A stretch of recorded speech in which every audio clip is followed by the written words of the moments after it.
Hello everyone, welcome back to our channel unknown candidate. ఈరోజు street style egg fried rice ఎలా చేసుకోవాలో చూసేద్దాం. ప్యాన్లో ఆయిల్ వేసుకుని హీట్ అయ్యాక ఎగ్స్ వేసుకుని ఫ్రై చేసుకోవాలి. ఈ ఎగ్ ఫ్రైడ్ రైస్కి ఎక్కువ ఫ్రై అయిపోకూడదు, ఎగ్స్ మాయిస్ట్గా ఉంటేనే బాగుంటుంది. అలాగే కొద్దిగా మిరియాల పౌడర్ కూడా వేసుకుని కలుపుకొని బాగా సెపరేట్ చేసుకోవాలి వేరే బౌల్లోకి. ఇప్పుడు అదే ప్యాన్లోకి కొద్దిగా ఆయిల్ వేసుకుని ఆయిల్ హీట్ అయ్యాక ఆనియన్స్, క్యారెట్, క్యాప్సికమ్, పచ్చిమిర్చి, కావాలనుకుంటే క్యాబేజ్ కూడా వేసుకోవచ్చు. నేను క్యాబేజ్ అయితే వేయట్లేదు.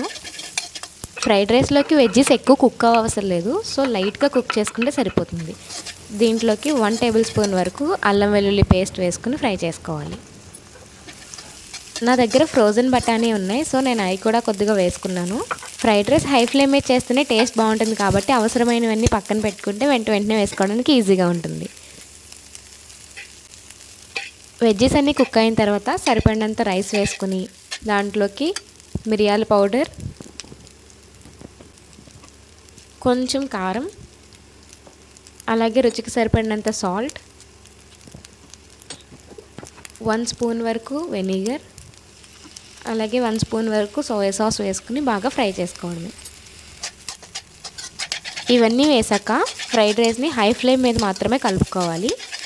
బాగా కలిసేలా మిక్స్ చేసుకున్న తర్వాత అందులోకి ముందుగా రెడీ చేసుకుని పెట్టుకున్న ఎగ్ కూడా వేసుకుని బాగా కలుపుకోవాలి. అంతే, street style egg fried rice ready. మీకు కనుక ఈ వీడియో నచ్చినట్టయితే please like, share and subscribe to my channel unknown candidate.